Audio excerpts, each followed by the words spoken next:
live kat Facebook lah. Okay. Bismillahirrahmanirrahim. Assalamualaikum warahmatullahi wabarakatuh. Alhamdulillah rabbil alamin. Wassalatu wassalamu ala asyrafil anbiya wal mursalin wa ala alihi wa sahbihi ajma'in. Alhamdulillah. Kita baik kita mula dengan bacaan Al-Fatihah. Auzubillahi minasyaitonirrajim. Bismillahirrahmanirrahim. Alhamdulillah rabbil alamin arrahmanir maliki yaumiddin. Iyyaka na'budu wa iyyaka nasta'in. Ihdinas siratal mustaqim. Siratal ladzina an'amta 'alaihim ghairil maghdubi 'alaihim waladdallin. Amin. Alhamdulillah rabbil alamin. Wassalatu wassalamu ala asyrafil anbiya wal mursalin sayyidina Muhammadin wa ala alihi wa sahbihi ajma'in. Yang berusaha Wan Nur Faizah binti Abdullah, guru besar Sekolah Kebangsaan Khair Johari. Ulung kanan pentadbiran Encik Burhan bin Kasim, Puan Mahani Hasan. Ulung kanan Hal Ehwal Murid Encik Jamaluddin bin Omar. Ulung kanan Kurikulum. Guru-guru, ibu bapa, murid-murid sekalian, alhamdulillah, syukur kita kepada Allah Subhanahu Wa Taala pada hari ini, iaitu 1 Muharram 1443 Hijrah. Kita adakan satu majlis ilmu, iaitu majlis ceramah Makas, iaitu yang bertajuk Ibrah. Tajuk apa? Apa ceramah? Tajuk Ibrah Al-Aqsa dalam Penghijrahan. Satu tajuk yang kita kaitkan antara Masjidil Aqsa dan juga dalam hijrah 1443 hijrah ni apa kita nak ambil pengajaran. Jadi saya kenalkan dahulu penceramah kita ni. Orang dia bukan orang yang calang-calang saya jemput ni.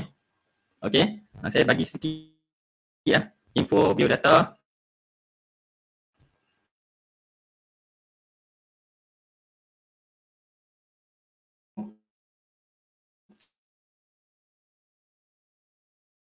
Adalah Aiman bin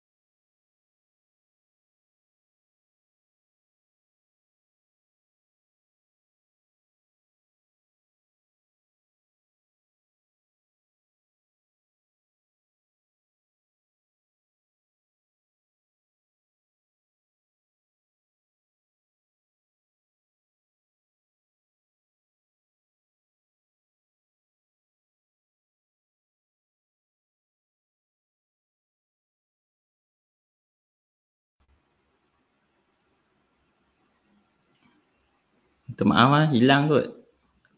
Okey. Dengar tak? Baru dengar. Tadi dia terputus-putus sikit. Tadi hilang. Tadi hilang. Hilang dah biodata. Tak apa. Proceed. Kemudian beliau ni merupakan aktivis dalam misi kemanusiaan.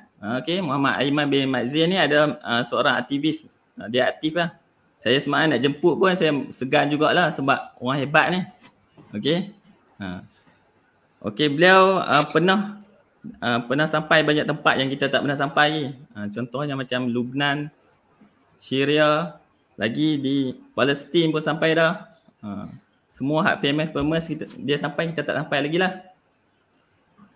Kemudian beliau juga pernah masuk dalam TV pun ada lah. Nanti beliau kenalkan diri sendiri. Okey. Jadi alhamdulillah kita bersyukur kepada Allah Subhanahu Taala kerana beliau sangguplah menerima jemputan kita. Okey. Yang itu saja. Dan jangan lupa nak beritahu dia adalah kawan saya lah zaman sekolah lagi. Okey, tanpa melengahkan masa, saya menjemput saudara Aiman untuk menyampaikan ceramah beliau. Silakan. Okay, bismillahirrahmanirrahim. Assalamualaikum warahmatullahi wabarakatuh. Sebelum saya mula, Ustaz Fahizan, slide saya nampak? Nampak? Boleh berjalan Boleh berjalan Boleh. Wah, okey, alhamdulillah. Okay, bismillahirrahmanirrahim. Assalamualaikum warahmatullahi wabarakatuh. Alhamdulillahirabbil alamin wassalatu wassalamu ala asyrafil anbiya'i wal mursalin wa ala alihi wa sahbihi ajma'in. Subhanaka la ilma lana illa ma 'allamtana innaka antal alimul hakim. Rabbi shalli sadri wa yassir li amri wa hlul 'uqdatam min lisani yafqahu qawli.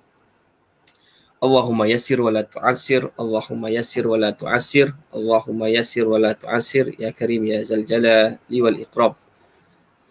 Yang saya hormati, yang berbahagia, Puan Guru Besar SK Kir Johari Pulau Pinang,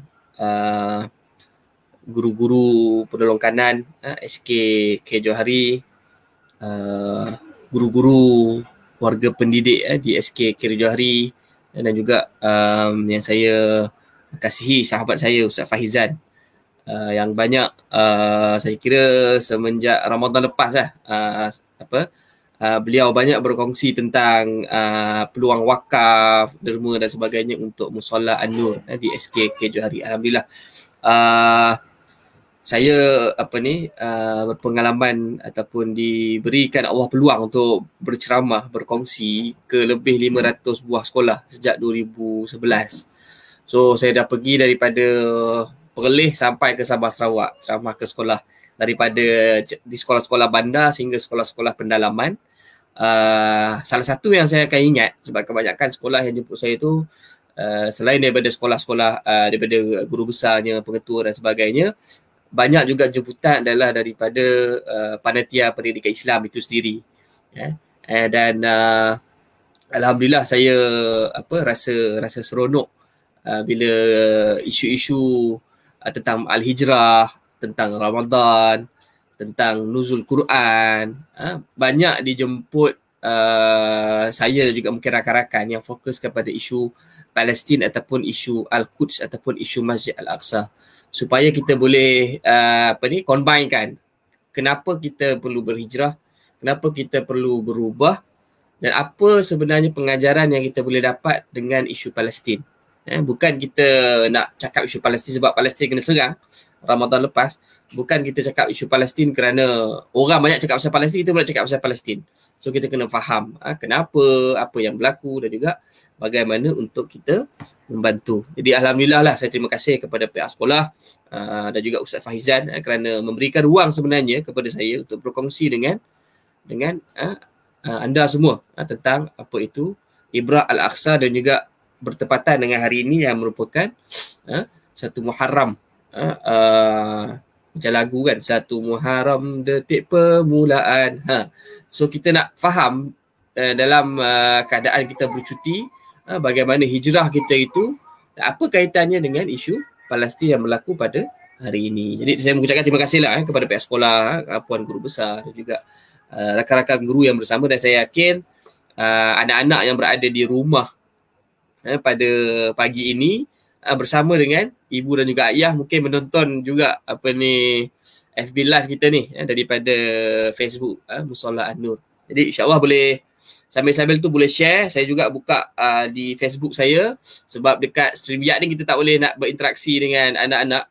Selalunya kalau Google Meet tu kadang bila ceramahkan sekolah ni saya suruh buka kamera, ada exercise sikit dan sebagainya kan. So sebab StreamYard ni saya hanya boleh tengok dekat komen-komen di Facebook lah. So anak-anak boleh komen kat Facebook tu kalau ada apa-apa persoalan, ataupun nanti saya akan tanya soalan-soalan. So boleh berinteraksi di situ insyaAllah. Dan kita ada masa lebih kurang saya rasa dalam 50 minit saja, sejam, untuk kita berkongsi lah tentang tajuk ini. Jadi sebelum saya nak masuk kepada isi perkongsian saya nak buat sedikit sedaman otak tentang dengan adik-adik semua. Hampa kenal tak beberapa gambar-gambar yang ada dalam gambar ni? Kenal ke? Tengok gambar first tu. Boleh jawab dekat Facebook lah sambil-sambil tu Saya ceramah dah banyak sekolah. Alhamdulillah. Saya sampai ke Sabah Sarawak, pedalaman pun orang kenal. Apa ni, artis Korea ni. Kenal ke? Kalau siapa tengok cerita Korea mungkin tahulah. Kenal tu, siapa kenal. Kenal tu tu. Cikgu pun kenal tu. Kalau cikgu boleh jawab kan. Saya rasa cikgu pun kenal. Sebab saya kenal. Cikgu mesti kenal lah. Ustaz Faizal pun kenal tu. Dia pelakon Korea lah Tak salah saya nama dia Song Ji Ki ke apa. So kalau salah betulkan Tapi saya tengoklah cerita baru dia. Vincenzo Casano. Kenal kan? Okey. Mungkin apa ni ada tak bangun tidur lagi kot ni. Ini mungkinlah kenal. Paling famous di alam semesta dan cakrawala. Tak kenal? Cikgu tak kenal ni kenal. Sopa apa ni? Sopa pakai spek kedai RM2 tu. Kumpulan ni kumpulan paling famous di alam semesta lah. Lagu dia standard orang tengok 1 bilion dekat YouTube. Tak main kita puluh ratus pun dah seronok dah orang view kita punya video kan. 1,000 pun dah seronok. 10,000, mungkinlah 1 juta. Di video dah 1 bilion. Padahal kita tak tahu pun bahasa Korea tu. Orang-orang dekat mungkin US ke UK pun tak tahu pun bahasa Korea. Tapi sebab muzik ini merentasi sempadan 1 bilion. Okay, nama grup ni adalah tak salah saya BTS. Betul ya? BTS lah famous. Okay. Ni rasa ni BTS gambar kedua. Rambut pun dah serupa dah color-color macam-macam kan? Tapi satu benda yang baik jugalah BTS ni. Muzik dan kalau dalam dalam hiburan dan sebagainya, dia gunakan dia punya influence dia ataupun dia punya follower dia tu untuk mendidik beberapa perkara lah. Antaranya BTS ni dia dijemput ke ada satu assembly ataupun perhimpunan yang menghimpunkan semua negara-negara kat dunia ni. Dipanggil Pertubuhan Bangsa-Bangsa Bersatu. Si BTS ni dia pergi, dia cakap tentang kempen Love Yourself, mencintai diri kita. Kalau kita sebagai seorang Islam, ini benda yang biasa. Kita tak boleh mencederakan diri kita, kita tak boleh mencederakan orang lain, kita berbuat baik dengan orang lain. Tapi dia cerita pasal mencintai diri kita lebih daripada orang lain supaya sihat kita punya mental kita dalam pandemik ni kan. Ada kesukaran dan sebagainya, stres. So itulah kempen yang dibawa oleh BTS. Dia bukanlah dia menyanyi, berjoget saja sakan kan. Tapi dia juga cuba bawa benda-benda yang positif. Tapi nak kata, walau siapa pun kata kita kenal. At least artis ni BTS kot. Rasa ni cikgu ni. BTS kan Ustaz? Ni rasa cikgu ni. Anak murid tak jawab ni. Cikgu jawab semua. Ini Malaysia. Malaysian made. Orang Sabah ni. Orang Sabah. Nama panjang dia saya tak tahu. Tapi saya tahu MK Click. Nama dia MK Click. Okay, artis Malaysia. Lagu dia lagu-lagu rap lah lagu-lagu rap ni macam mana? Tanya Ustaz Faizan. Suruh dia buat rap nanti ini mungkin adik-adik kenal sikit kot. Dia muda sikit. Iklan Milo ada iklan dia yang menari tu kan.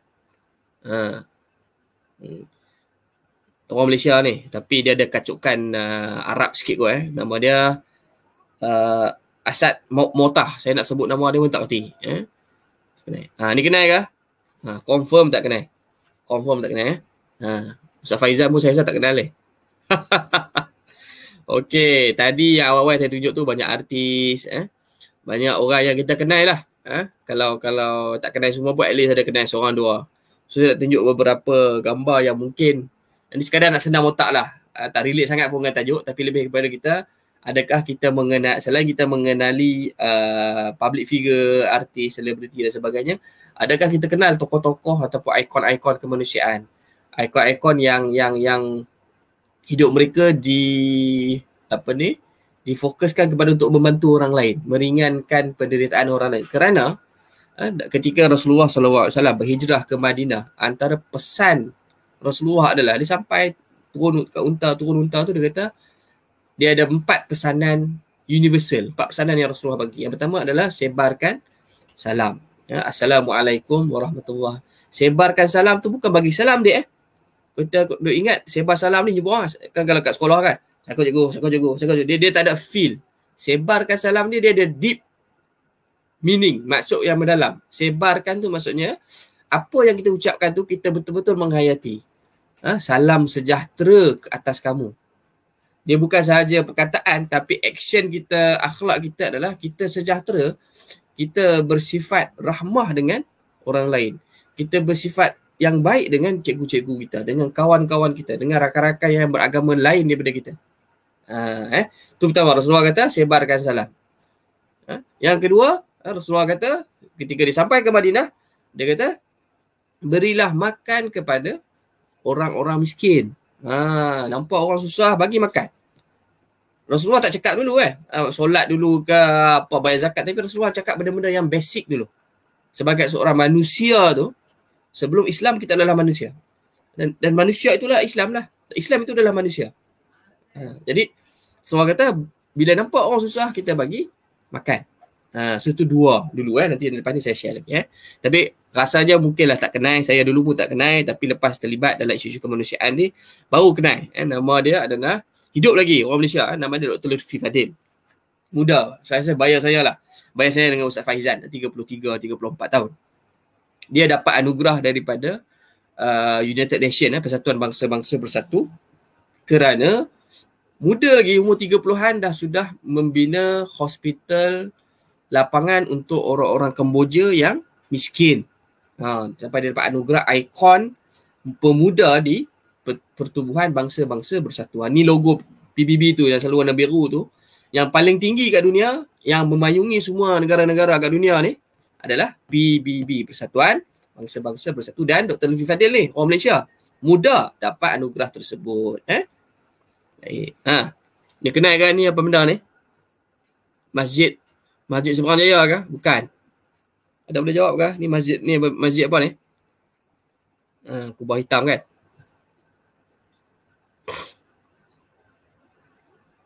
Ini adalah Masjid Al-Aqsa. Masjid Al-Aqsa, kena ingat bila kita kata Masjid Al-Aqsa tu, dia bukannya satu satu masjid tu saja, dia adalah satu kompleks.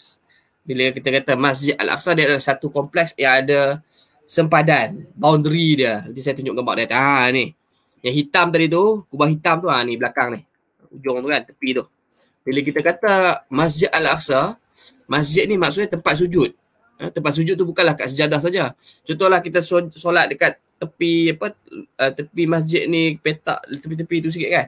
Dia kira sebagai juga Masjid Al-Aqsa. Dia adalah satu kompleks, satu tembok itu, keseluruhan tembok yang macam rectangle tu, itu adalah kompleks Masjid Al-Aqsa. Jadi hari ni kita akan combinekan dua tajuk lah, hijrah dan juga Masjid Al-Aqsa. Okay, kenal ke?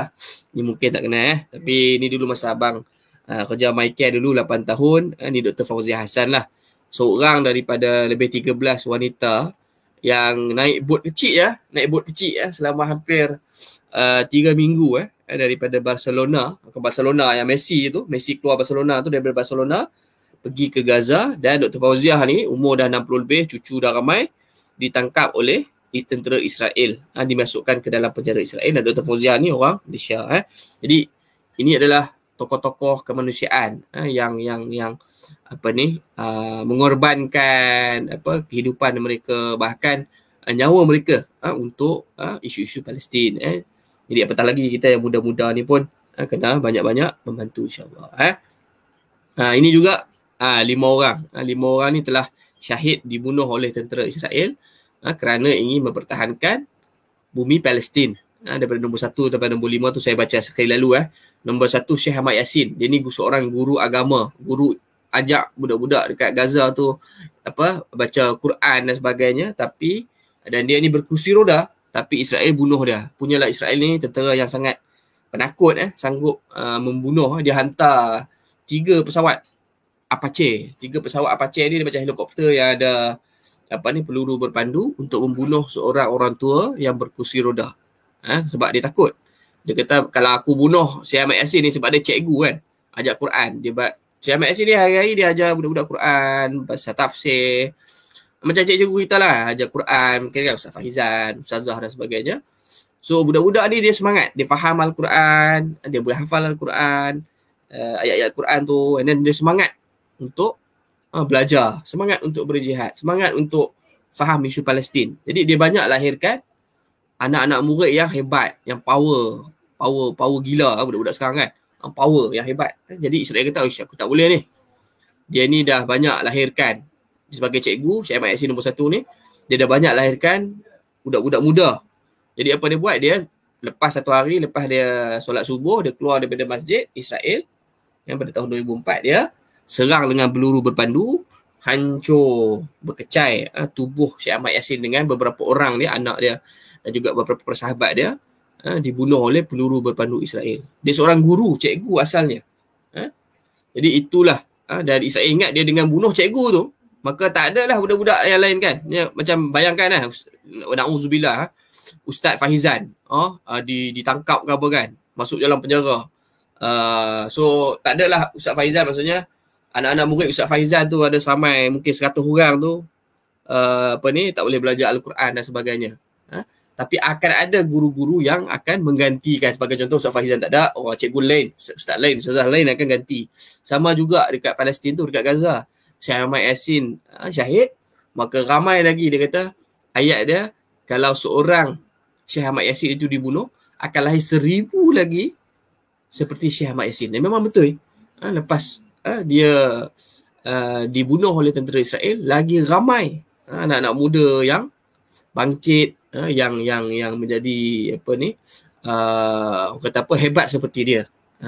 Okey, yang kedua, ini kita mungkin pernah dengar nama dia daripada Al-Qassam dan sebagainya, Syekh Izzuddin Al-Qassam. Nombor 3, famous ni namanya IR, seorang engineer, Yahya Ayash. Kalau perasan semalam Allahyarhamah Siti Sarah meninggal dunia kan, sebab COVID dan juga melahirkan seorang anak yang berusia 7 bulan. Namanya adalah Ayash Affan. Kalau perasan, Ayash itu adalah daripada nama Yahya Ayash, seorang pejuang Palestin, seorang engineer yang sangat hebat. Kalau kita pernah tengok cerita James Bond 007 ataupun Mission Impossible, kalau tengok Mission Impossible, Tom Cruise kan boleh tukar wajah lah, jadi action man kan. Kalau dekat Palestin, ini 10 kali ganda lagi hebat daripada Tom Cruise punya Mission Impossible. Boleh Google, boleh baca pasal Yahya Ayash ni. So banyak nama-nama Yahya Ayash ni, kalau perasan banyak orang kita pakai nama, sebab dia inspirasi daripada seorang pejuang Palestin yang hebat. Bukan saja dari segi ilmu dia, dari segi dia punya spy dia kan. Tu hebat So kalau perasan nama anak Shu'aib tu, Ayash Affan. Ayash daripada Ayash, Affan daripada Osman Al-Affan, seorang businessman. So itu inspirasi. Alhamdulillah, tokoh-tokoh Palestin ni diinspirasikan, diletakkan nama anak dan sebagainya, dan ini satu benda yang bagus. Orang memahami isu Palestin, orang nak mendekati isu Palestin, kerana isu Palestin ni adalah isu yang menyatukan kita. Isu Palestin adalah isu sentral, isu pertengahan. Banyak ulama yang kata isu Palestin ni selesai, kita sudah mendekati hari kiamat, dan juga akan amanlah negara-negara yang di sekitarnya. Okay, yang keempat juga adalah seorang engineer, namanya adalah dia terkorban setahun ke 2 tahun selepas Syekh Ahmad Yassin, iaitu Syekh Aziz Rantisi. Yang kelima adalah Dr. Ahmad Al-Jabari. Ini sampai yang ini kelima-lima adalah terkorban, dibunuh oleh tentera-tentera Israel. Okay, baik, kerana masa sangat terbatas, jadi saya akan kongsikan 3 soalan saja. Kita nak 3 soalan, 3 jawapan daripada tajuk kita pada hari ini, iaitu Ibrah Al-Aqsa, Ibrah Palestin, dan Ibrah tu maksudnya adalah pengajaran. Pengajaran daripada apa? Pengajaran daripada isu Palestin dan juga pengajaran daripada hijrah. Okay. 3 soalan. What, why and how. So kita akan pergi why dulu. Why, warna merah tu adalah kenapa. Kedua adalah what, apakah yang berlaku, ataupun apakah hijrah itu, apakah Palestin, apakah yang berlaku di Palestin secara ringkas. Ketiga adalah how, bagaimana, macam mana kita nak berubah, macam mana kita nak tolong So 3 soalan yang ingat. So 3 jawapan. Senang. Pertama kita nak pergi why. Kenapa? Kenapa? Okay, yang first adalah kenapa kita hidup. Kenapa kita hidup, adik-adik? Ini selalu saya dulu SMKA di Montebai, di Pulau Pinang. Sebelum tu saya sekolah lama di sekolah agama swasta, sekolah Al-Islah Sungai Petani, darjah 1 sampai darjah tingkatan 3. Sebelum tu sekejap SK Minden Height, pulau. So saya membesar di Pulau Pinang lah. Cuma banyak lepas SPM tu pindah ke Johor sebab ayah saya, mak saya orang Johor. Tapi saya bukan lahir kat Malaysia lah, saya lahir kat Liverpool. Memang betul, cuma lepas 5 tahun baru pindah ke Malaysia, terus pindah kat Penang sebab ayah kerja USM. Okey. Dan saya masih ingat sejak saya sekolah rendah sampai sekolah menengah, selalu hampir setiap bulan bila perhimpunan sekolah ni, ustazah dia akan cakap pasal okey, semua sekali kita tajdid niat kita. Tajdid ni perbaharui, cek balik kita punya niat. Tengok kita ni kenapa kita ni dihidupkan. Jadi dia akan baca daripada Al-Quran yang bermaksud wa ma khalaqtul jinna wal ins illa liya'budun. Maka tidak aku ciptakan jin dan juga manusia itu hanya semata untuk beribadah kepada aku, iaitu kepada Allah Subhanahu Wa Taala. Jadi kehidupan kita dia adalah ibadah. Dan saya percaya Ustaz Faizan, Ustazah yang lain-lain dan sebagainya di SK Kejari akan cakap ibadah itu terbagi kepada 2, ibadah khusus, ibadah umum. Ibadah khusus tu apa? Ibadah-ibadah yang kita ada buat, yang wajib, solat dalam rukun Islam, yang kita mendekatkan diri kepada Allah kan. Al-Quran, bayar zakat, menunaikan haji dan sebagainya. Itu adalah ibadah khusus. Ibadah umum ni apa? Ibadah umum ni seharian yang kita buat. Kita makan, kita minum. Macam saya pergi kerja, Ustaz Faizan pergi kerja, pergi sekolah, online, PDPR. Tu ibadah tu. Pergi main game. Main game ibadah kah? Kalau main game kerana Allah Ta'ala dan juga ada manfaat kepada diri kita, dapat pahala. Kalau main game kan, main game matematik, anak saya main game yang 1 + 1 3, tu dapat pahala lah. Jadi hidup kita ni untuk apa? Untuk beribadah kepada Allah. Yang kedua, kita juga bila dihidupkan di dunia ini, keluar perut mak kita kan, Allah kata kita ini adalah khalifah, pemimpin. Siapa pun kita duduk sekarang ni darjah 1 kan, SK kan, SK Kejari, kita darjah 2 kan, darjah 3, kita adalah pemimpin, kita adalah ketua. Kalau bukan ketua kelas pun, kadang-kadang kita kata, abang saya bukan ketua kelas, saya bukan ketua kelas, saya bukan ketua, saya bukan pemimpin. Tak kita adalah pemimpin kepada diri kita. Bayangkan kalau kita tidak pimpin diri kita, kita tak boleh berjalan. Kita nak pimpin kaki kita ni. Otak kita bagi dekat kita punya sel otak ni beritahu, Aiman jalan, kaki kanan dulu. Kaki kiri pula. Aiman pergi toilet, pergi berak, pergi berak. Aiman pergi kencing. Aiman pergi makan. Kalau kita tak memimpin diri kita, hati kita, macam mana kan kita nak hidup? Jadi seringkas mungkin Allah kata kenapa kita adalah khalifah pemimpin, sebab kita juga yang memimpin diri kita. Kalau kita tak pimpin diri kita, tu yang buat macam-macam kerosakan di bumi dan juga di dunia ini. Jadi Rasulullah kata, yang merosakkan dan juga melakukan kebinasaan di dunia ini adalah siapa? Tangan-tangan siapa? Tangan-tangan kita lah. Sebab kita tak pimpin diri kita, tak pimpin hati kita tu, nampak love kan. Tiba-tiba nampak kucing kan, comelnya, kita pun usap bagi makan kan. Dah ada orang yang nampak kucing comelnya, dia nak bunuh, dia nak baling batu, dia nak kacau, dia nak apa lagi. Ada tengok video yang pelik-pelik tu kan. Maksudnya dia tidak menjadi khalifah, dia tidak memimpin hati dia, tangan dia untuk menjadi seorang manusia yang baik. Itu adalah why yang pertama. Kenapa kita hidup? Pertama, ibadah kepada Allah. Kedua, kita adalah sebagai khalifah, ketua, terutama kepada diri kita dulu. Kalau adik-adik kan, kalau ketua kelas, lagi banyak siapa jadi ketua kelas kan. Penolong ketua kelas, ketua keceriaan, apa lagi, ketua pengawas, jaga mungkin beratus orang. Ustaz Faizan jaga mungkin penelitian pendidikan Islam, contoh kan. Lagi banyak kan dengan buat program dan sebagainya. So kita semua ada amanah dan juga taklifan, tanggungjawab. Okey, kita akan masuk kepada hijrah. Kalau kita tengok apabila Rasulullah SAW berhijrah, dia berkait rapat dengan isu Palestin, kerana hijrah berlaku setahun selepas peristiwa Isra' dan juga Mi'raj. Kita tengok sebelum tu lagi, sebelum Isra' dan Mi'raj, apa yang berlaku kepada Rasulullah SAW. Sejarah dia. Rasulullah SAW kehilangan dua orang yang banyak menyokong dia. First, Rasulullah kehilangan Sayyidatina Khadijah, isteri dia. Yang kedua, Rasulullah kehilangan Abu Talib, pakcik dia, yang banyak membantu dia. Jadi apabila dia kehilangan dalam sirah Rasulullah tu, boleh minta Ustaz Faizan explain lebih lanjut nanti.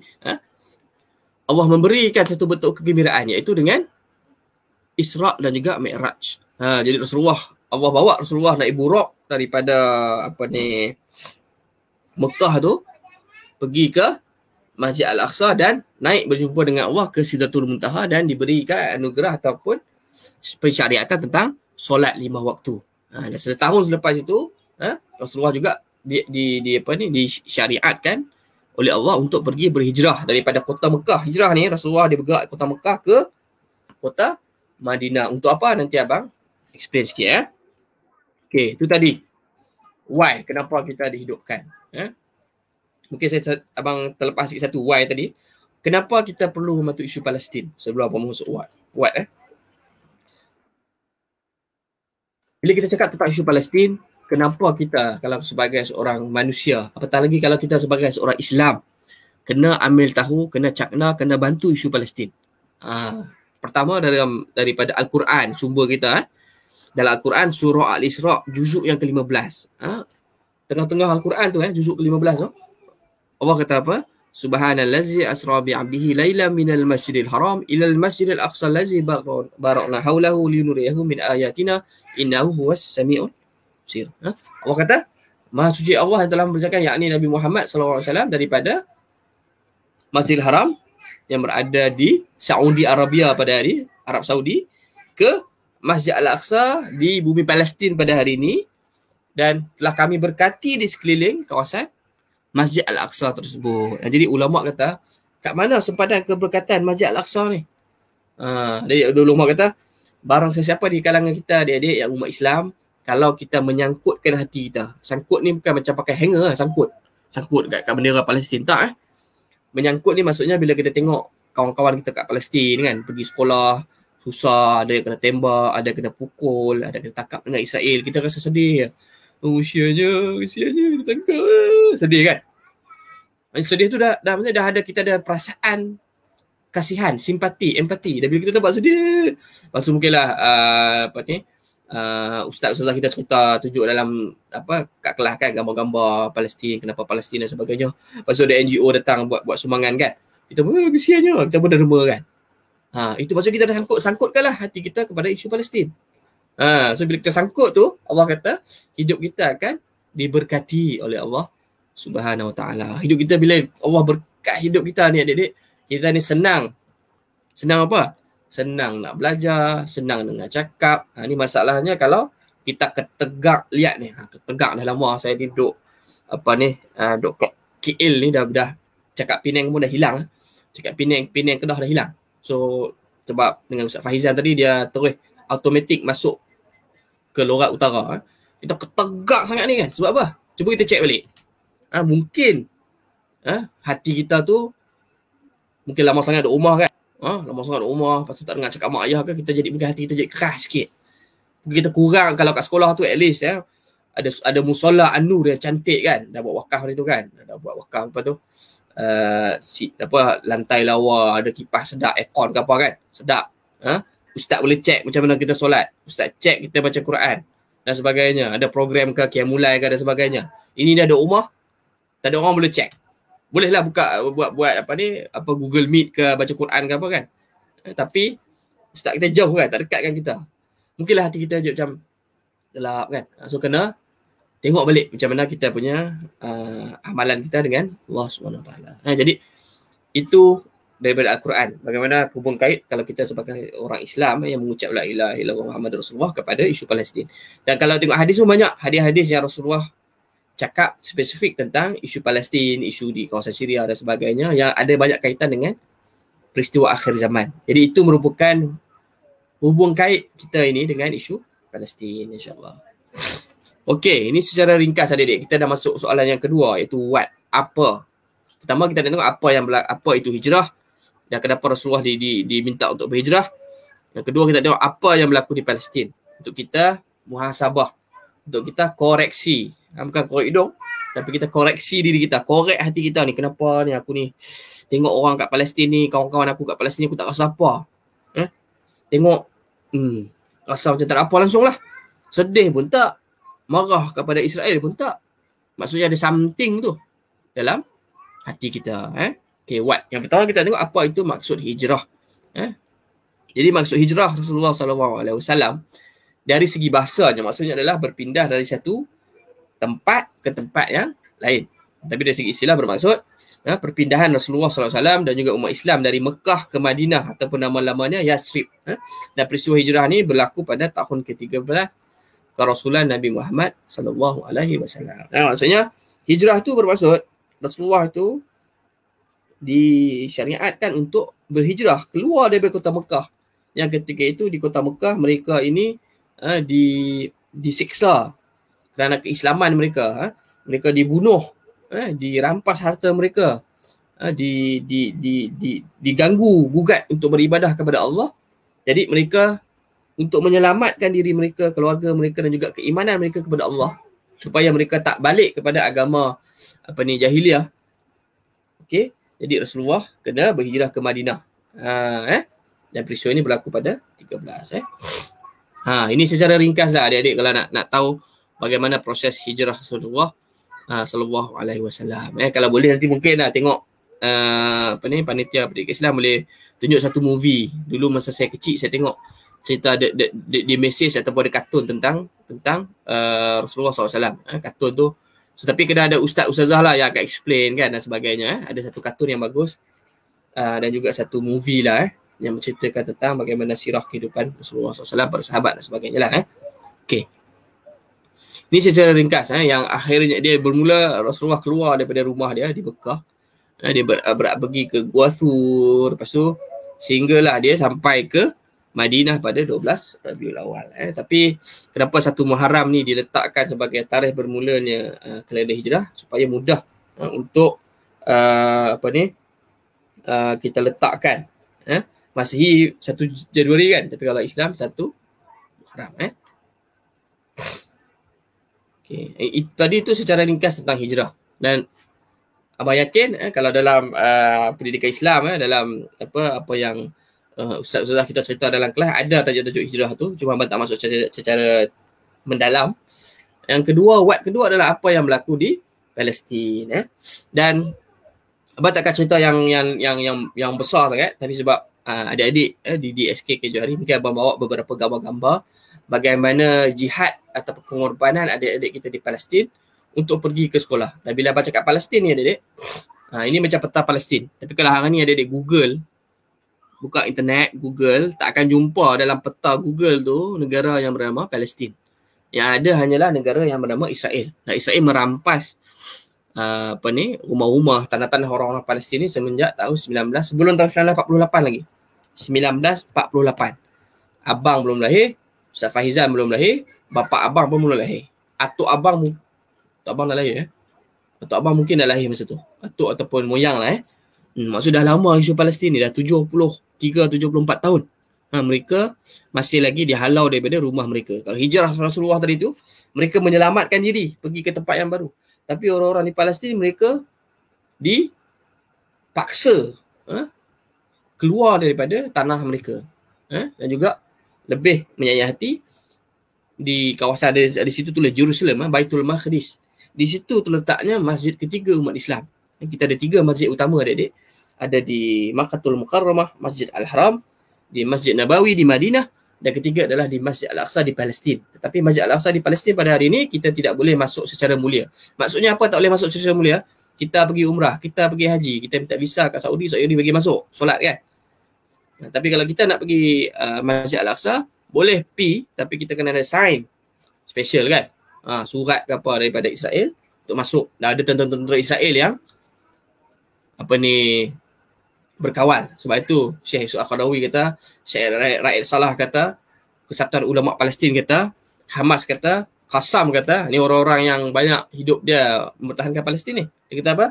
Kita masuk bukan secara mulia, tidak ada rasa izah. Sebab apa? Kita solat, kita masuk dalam keadaan ditekan oleh Israel, tentera-tentera Israel. Dan juga kena tunduk kepada undang-undang negara haram Israel. Jadi kalau gambar lepas ni, adik-adik tahu lah kat West Bank ni, ada West Bank apa ni, peta ni, kawan-kawan kita duduk dekat-dekat dengan Israel, macam taman lah, satu taman. Ni taman orang Palestin, orang Islam, ni taman orang Yahudi. Kalau kat Gaza tu 100% adalah orang-orang Islam. Ini contoh-contoh gambar lah. Nampak ke Ustaz Faizan? Hilang ke apa? Nampak. Okay. Nampak. Ini contoh sekolah yang di Gaza, sekolah yang dibom oleh peluru berpandu Israel. Ini pada perang 2012, tak salah abang.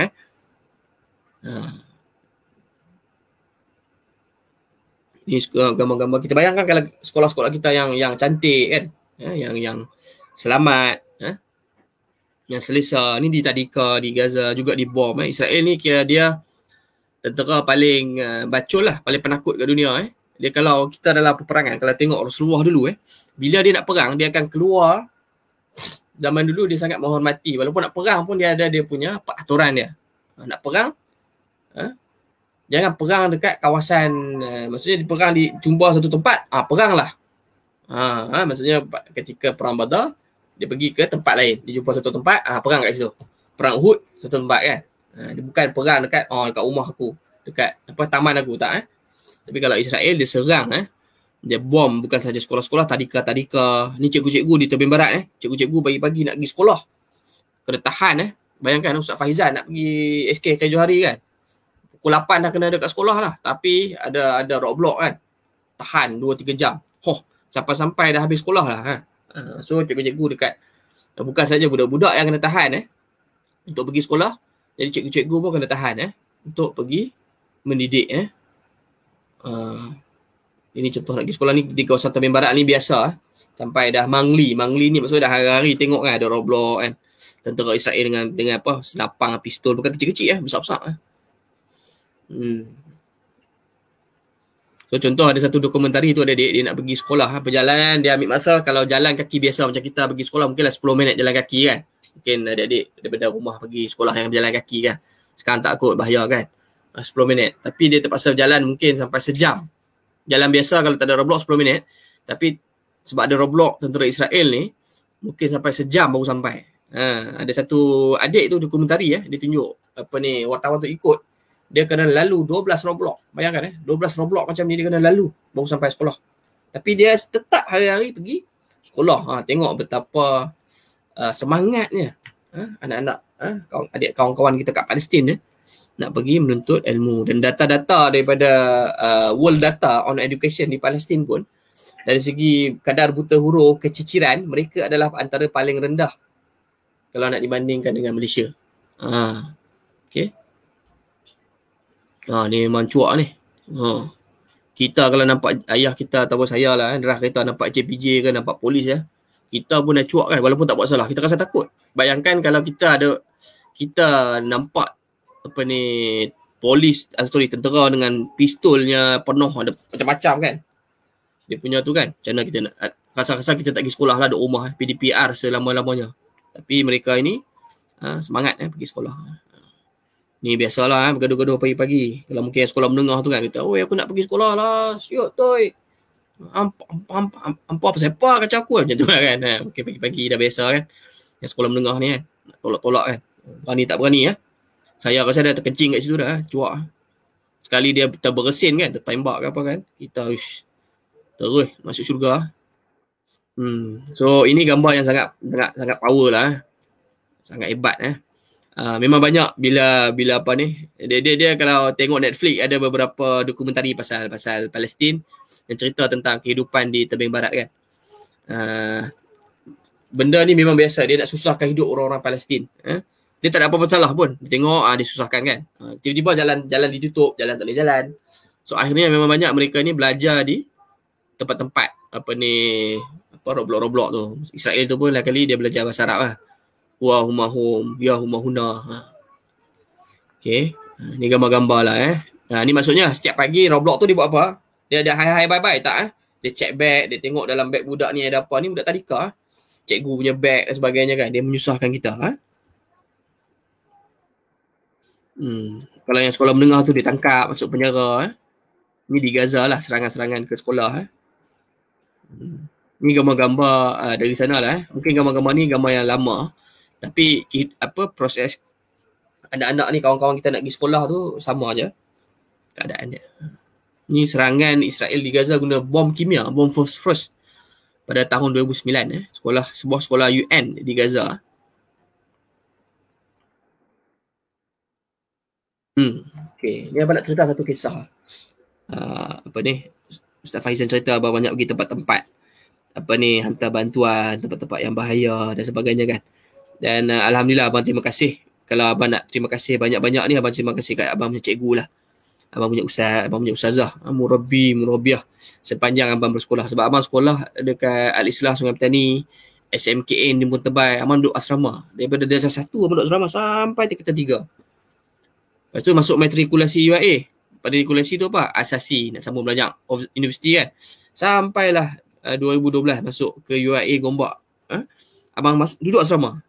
So kehidupan abang banyak di luar daripada rumah. Bukan dengan mak ayah, tapi banyak dengan orang-orang lain. Banyak dengan cikgu. Kalau kat sekolah tu banyak dengan cikgu-cikgu lah. Banyak dengan mu'alim-mu'alimah. Jadi banyak orang tanya apa rahsia hari ni kan. Abang dulu main nakai. Tapi bila dah besar ni, kalau orang tanya alhamdulillah abang masa dulu Kementerian Pendidikan disekalikan kan.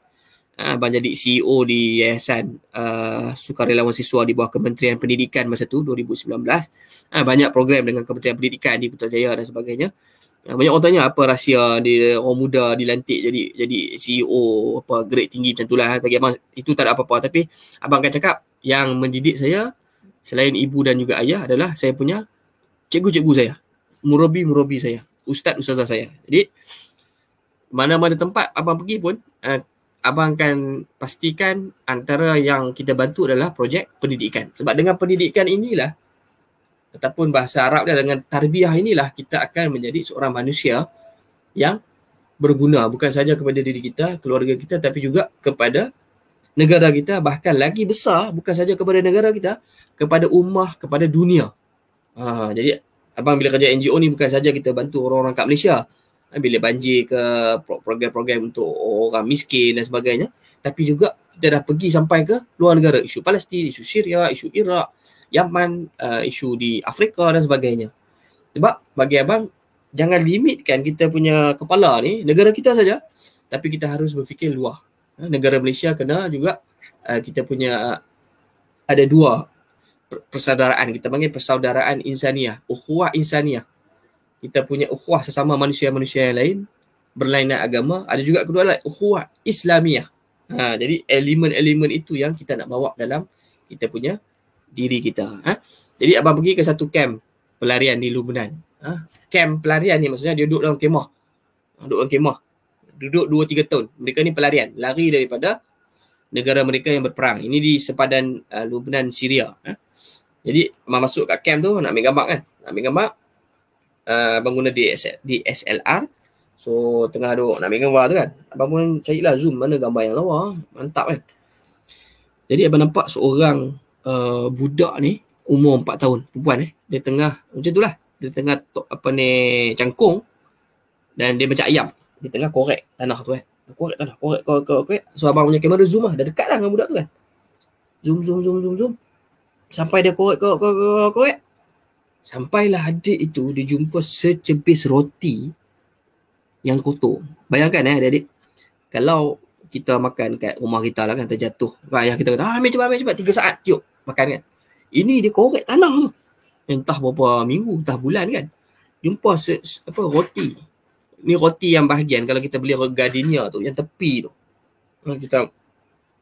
Saya kecil-kecil pun macam tu juga. Kita potong yang tepi tu, kita ambil makan yang putih je. Yang tepi tu lah budak ni jumpa.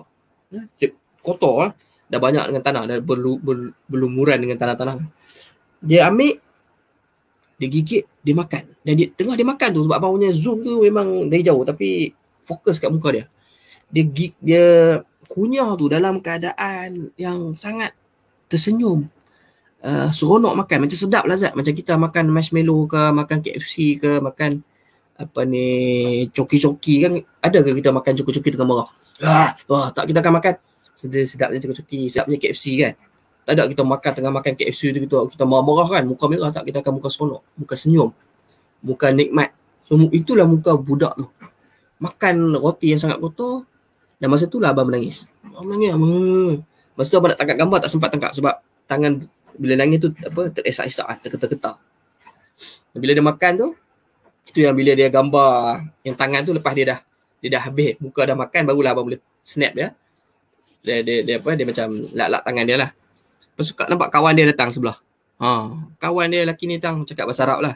Ustaz Faizal mungkin lah boleh tarjim fi hazil ayah kan. Dia cakap apa ala khubza benda kan. Boleh minta sikit kan. Lah kali pun dia minta sikit, yang budak ni pun dia patah sikit, dia bagi kat adik lelaki tu. Dia pun makan kan. So ini satu cerita yang bagi abang apa, seharusnya berikan kita muhasabah lah. Macam mana kita ni kalau kat Malaysia, kita ni kat Pulau Pinang, kita ni kat Perai kan. Sesusah mana pun kita, sesukar mana pun kehidupan, kita kena ingat ada lagi orang yang jauh lebih susah kehidupan daripada kita semua. Jadi kita kena bersyukur. La in syakartum la azidannakum wa la in kafartum inna azabi lasyadid. Kalau kita syukur adik-adik, sahabat-sahabat sekalian, Allah akan tambah lagi nikmat. Jadi budak ini walaupun dia makan satu makanan yang mungkin dah kotor dan sebagainya, tapi itulah makanan yang menyambung kehidupan dia. Yang diusir daripada negara yang berperang dan sebagainya. Dan seharusnya kita kena memastikan menguruskan makanan kita. Jangan membazir, beli secukupnya dan sebagainya. Kerana kadang-kadang saya ingat ayah saya cakap, kan kalau kita tengok iklan tu, sebutir beras ibarat setitik peluh petani. Bayangkan kita nak makan nasi tu, ada 2 butir lagi. Kita akan teringat macam mana seorang petani tu, lagilah apa, korang semua dekat Penang, kat Kedah kan, ada bendang. So tahu bukannya bendang tu bukannya aircon, panas kan, nak jadi pesawah tu kan. Begitulah juga kita menguruskan kita punya makanan, rezeki yang kita ada. Kerana ingat, dalam rezeki kita tu ada bahagian untuk orang lain. Okay. Yang tak sempat nak tunjuk video-video bazar, mungkin abang akan share dengan Ustaz Faizal lah slide ni. Dan Ustaz Faizal dan juga guru-guru boleh manfaatkan. Kalau ada masa kosong di sekolah dan sebagainya, boleh play lah video tadi. Okey, yang terakhir adalah ibrah ataupun apa pengajaran daripada hijrah dan juga isu Al-Aqsa. Yang pertama, pengajaran dia apa adik? Pertama adalah ukhuwah Islamiah, persaudaraan. Kita lebih pada, kalau ada peristiwa Islam, Maulidur Rasul dan sebagainya, kita patut fokus lebih kepada pengajaran. Apa yang kita boleh ambil untuk kehidupan kita, untuk diri kita. Bukannya sekadar kita pergi, Maulidur Rasul, keliling sekolah pegang spanduk kan. Boleh, alhamdulillah, dah power. Tapi bagaimana penghayatan selepas itu? Sebab itu lebih penting adalah ibrah, pengajaran, muhasabah yang kita dapat daripada peristiwa hijrah tersebut, daripada peristiwa yang berlaku di Palestin pada hari ini. Yang pertama adalah persaudaraan, ukhuwah Islamiah dan juga ukhuwah insaniah. Ni macam ni lah adik-adik kita, kawan-kawan. Ada kurus, ada yang badan sihat sikit, baju lain-lain, ada botak, ada yang banyak rambut, ada kurus. Tapi kita boleh bersama. Sebab ketika Rasulullah berhijrah, orang-orang Mekah dipanggil kaum muhajirin, orang yang berhijrah. Pergi ke Madinah, mereka yang berhijrah ni selas pinggang. Tinggal harta semua tinggal. Rumah tinggal, tak boleh bawa. Mana boleh bawa rumah? Macam mana nak bawa rumah? Guna apa? Naik unta je. Pergi ke Madinah. Jadi sahabat-sahabat ataupun orang-orang Madinah ini, mereka adalah panggil golongan Ansar, orang yang membantu, menolong. Dia ni yang terima orang-orang daripada Mekah ni, orang-orang muhajirin ini, untuk duduk di rumah mereka, berniaga di pasar mereka, bersama dengan mereka. Jadi ibrah dia adalah persaudaraan. Kerana apa? Mereka merasa saudara tu, walaupun first time jumpa dan sebagainya, tapi sanggup. Ini aku punya rumah, duduklah rumah aku secara percuma. Ini pasar, kerjalah dengan aku, berniaga kat sini. Bagaimana boleh diketepikan perbezaan dan sebagainya, tapi boleh memberikan bantuan sebegitu rupa kerana persaudaraan. Ukhuwah Islamiah tu, ikatan persaudaraan Islam. Kerana umat Islam ini adalah umpama satu tubuh. Kita ni, saya dengan Ustaz Faizal, Tak ada pertalian saudara pun. Jauh kan. Entah mungkinlah 10 pupu ke apa. Tak tahu lah kan.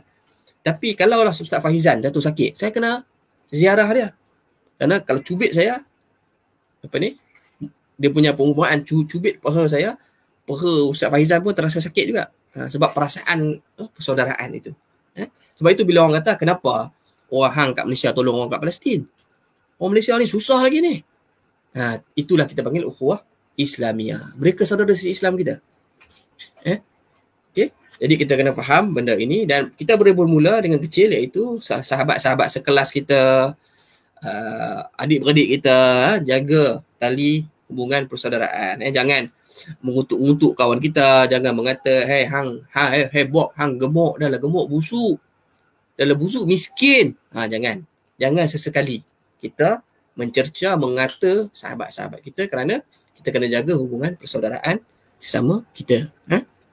Yang kedua, ibrahnya adalah kekuatan iman dan juga akidah. Bagaimana Rasulullah SAW, kenapa hijrah itu kena? Allah kata, Rasulullah kena berhijrah daripada Mekah tu, tinggal semua, pergi ke Madinah.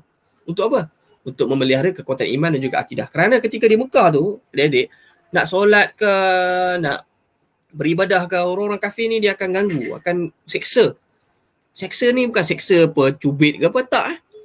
Dia letak kat tengah-tengah padang-padang tu, padang pasir tu, dia pukul, dia letak batu dan sebagainya.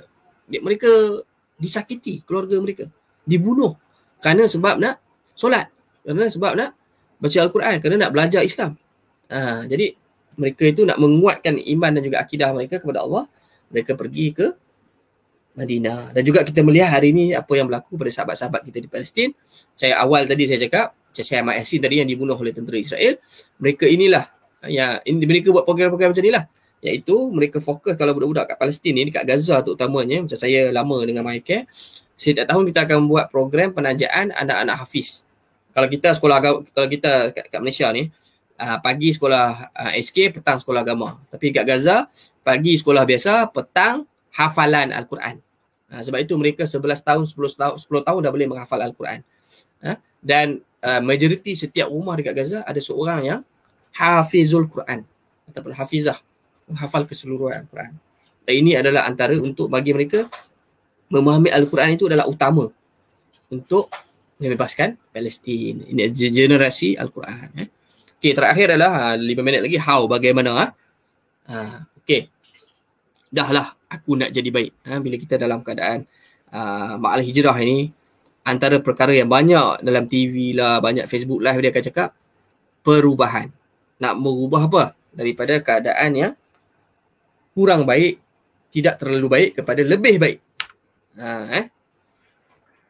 Yang pertama dia, macam mana kita nak berhijrah? Pertama, jadilah kita anak-anak yang soleh dan juga solehah. Soleh ni apa? Solehah ni apa? Seorang anak, seorang individu Muslim yang melakukan apa yang Allah buat dan meninggalkan apa yang Allah larang. Allah suruh buat apa? Rasulullah suruh buat apa?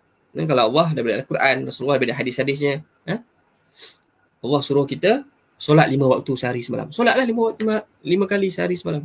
Jangan solat 6, 7, solatlah 5. Ditambah dengan solat sunat, solat tahajud mungkin, solat sunat taubat, solat hajat. Dan juga jangan kita lupakan zikir-zikir Al-Quran dan sebagainya dalam keadaan PDPR ni kan.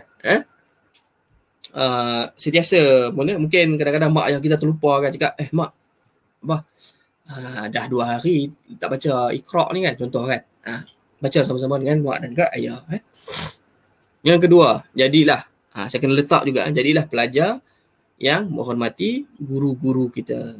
Okey, kerana masa-masa kita banyak dengan guru-guru kita. Keberkatan ilmu kita adalah bagaimana akhlak kita, sikap kita dengan guru. Sampai sekarang masih lagi berhubung, bukan saja di Facebook, WhatsApp dan sebagainya, dengan guru-guru abang, hatta yang ajar abang masa darjah 1 lagi dekat sekolah Al-Islah. Kadang-kadang bila abang pergi ceramah di kawasan utara, abang singgah sekolah belanja ke apa. Sekarang nak belanja cikgu-cikgu ke apa, senang kan? Minta alamat, hantar GrabFood, hantar memasak dan sebagainya kan. Senang. Hantar bunga ke apa kan. Jadi sentiasa hormat guru. Macam mana kita nak hormat guru, adik? Sebagai contoh, guru cikgu boleh tolong cikgu kita ni benda-benda biasa kan. Nampak cikgu duk angkat berat ni. Ustaz Faizan duk angkat buku kiri kanan atas belakang beg lagi. Oh banyaknya buku-buku kan. Budak kan. Tolong Ustaz Faizan boleh ke? Okey ke? Tolong angkat. Ustaz suruh buat kerja sekolah buat. Ustaz suruh hafal ni hafal. Dan sebagainya. Itu adalah hormati guru. Dari keberkatan itulah kita akan senang belajar. Percayalah. Kalau yang duk ketegak degil ni susah untuk nak score, orang kata kan, nak dapat A. So kena ada keberkatan daripada guru-guru kita. Yang ketiga, bila kita mak al-ijra adalah azam baru. Mungkinlah satu kita letak azam baru ni bermula 1 Januari. Tapi boleh juga sebaiknya kita sebagai seorang Islam bermula pada hari ini. Kita tengok balik, mungkin dah buat pada 1 Januari tu tak apa. 1 Januari tu pun nak jadi apa? Macam abang tu, 1 Januari nak kuih. Berapa kg nak kuih? Kena spesifik. Nak kuih turun 10 kg bermula pada bulan 3.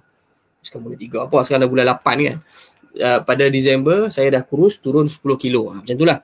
Kena spesifik, jangan saya nak kurus. Saya nak handsome. Saya nak putih. Janganlah macam tu. Maksudnya kalau saya nak kurus berapa kg? Kalau saya nak menghafal juzuk 30 daripada mana ke mana? Daripada surah An-Naba sehinggalah ke Wadduha. Saya nak menghafal sifir 1 dalam sebulan ni, hafal sifir 1 sampai sifir 12. So kena spesifik, kena ada azam. Dan azam baru tu janganlah pasal tentang diri kita saja juga, tentang akhlak kita dan sebagainya. Okey, yang keempat adalah jangan lupa untuk isu Palestin ini kita berinfak, boleh menderma kepada NGO-NGO yang terbukti sah menyalurkan sumbangan ke Palestin. Abang dulu bekerja di MyCare 8 tahun dan MyCare dapat diaudit, dapat anugerah daripada Bank Negara dan sebagainya. Boleh ke website MyCare, Facebook MyCare. Abang juga menjadi ketua sekretariat untuk My Aqsa Defenders. Jadi boleh tengok juga kat Facebook. Dan tengok tu barulah menderma. Boleh maklum kepada ibu dan juga ayah kalau nak menderma isu Palestin. Make sure sumbangan anda adalah kepada NGO yang sah, yang menyumbang, yang menyalurkan sumbangan anda dengan baik, diaudit dan sebagainya. Dan jangan lupa untuk kita berdoa untuk bukan saja diri kita, kehidupan keluarga kita, guru-guru kita, asatizah kita, tapi juga untuk seluruh umat Islam yang berada di seluruh dunia yang dalam keadaan kesukaran, yang dizalimi dan sebagainya. Semoga akhirnya kita semua dapat masuk ke Masjid Al-Aqsa yang telah dibebaskan secara mulia, insya-Allah. Baik, abang rasa itu sahaja daripada abang pada pagi ini. Alhamdulillah tepat-tepat jam abang menunjukkan jam 10 pagi. Semoga mendapat menjadi muhasabah kepada kita, juga memberikan kesegaran minda pada pagi ini. Dan kalau nak tanya soalan ke abang, boleh ke abang ada Facebook, ada IG, ada Twitter tapi tak aktif. Boleh ke Aiman Jarak Khairul Jarak Azam, double Z. Aiman Jarak Khairul Azam. Aiman Khairul Azam. Azam tu double Z, ada 2 Z. Abang banyak menulis juga, share lah pasal isu Palestin. Dan juga pada website lah www.aimankhairulazam.com. Abang juga banyak menulis di situ, insyaAllah. Ada beberapa buku lah. So abang adalah share sikit buku-buku e-book, buku-buku boleh beli kat Shopee. Abang ada menulis tentang isu kemanusiaan dan juga isu-isu ummah lah. Jadi terima kasih kepada Puan Guru Besar SK Johari, Panitia Pendidikan Islam, AJK, cikgu-cikgu yang menggerakkan musola SK Johari, Faizal banyak share dengan saya. Semoga guru-guru, adik-adik kita doakan guru-guru kita, guru-guru SK Johari ni diberikan ganjaran yang terbaik oleh Allah kerana mendidik anak bangsa, mendidik diri kita semua. Segala kekurangan, kelemahan daripada diri saya, kebaikan dan sebagainya daripada Allah, saya pulangkan kepada Allah Subhanahu Wa Taala. InsyaAllah selepas habis PKP, COVID kurang, COVID nak hilang susah, COVID berkurang, dah boleh kepada normal baru. InsyaAllah saya sudi untuk, saya sangat nak balik ke utara. Banyak meeting-meeting daripada sahabat-sahabat yang saya nak ziarah, terutama guru-guru saya. InsyaAllah mungkinlah Ustaz Faizal boleh arrange untuk dapat physical ceramah dengan adik-adik di musola An-Nur yang sangat cantik itulah. Itu saja daripada saya. Wabillahi taufiq wal hidayah. Wassalamualaikum warahmatullahi wabarakatuh. Kembali kepada akhuna Ustaz Faizal. Tafadhal. Okay, syukran jazilan kepada saudara Aiman yang atas perkongsian yang sangat banyak ilmu, input-input yang kita dapat pada hari ini dan sangat menarik lah. Jadi sebenarnya Saudara Aiman ni saya pernah jemput dah di ceramah sekolah dulu pun. Dan memang seronok lah kalau budak-budak dengar ceramah dia. Tapi sebabkan kita COVID, kita boleh gunakan pendekatan secara maya. Jadi ada kelebihan juga. Kalau kita nak jemput mai ke Penang ni payahlah juga kan. Jauh ni nak kena tanggung semua, tapi insya-Allah ada kelebihan juga bila ada Google Meet ke apa semua kan. Dia kita luas ilmu kita. Boleh lagi makin ada pro and contra. Okey. Jadi atas perkongsian itu pihak sekolah mengucapkan terima kasih kepada Aiman atas semua ilmu yang diberikan. Mudah-mudahan kita mendapat manfaat. Terima kasih juga kepada ibu bapa yang hadir pada hari ini, guru-guru, sahabat-sahabat. Okey. Jadi itu saja perkongsian kita. InsyaAllah kita tangguh dengan tasbih kafarah surah Al-As. Subhanallah. Asyhadu an la ilaha Al-As innal insana illallazina amanu wa amilus solihat bil haqq wa tawassaw. Assalamualaikum warahmatullahi wabarakatuh. Waalaikumsalam warahmatullahi. Syukran jazilan Ustaz Faizan. So slide saya tadi saya akan share di Telegram saya. So kalau Ustaz Faizan nak ambil, bolehlah ambil share kepada cikgu ke kepada anak-anak untuk tengok balik kan. Sebab dalam tu pun ada video. InsyaAllah. Okey, terima kasih. Ya, sama. Assalamualaikum.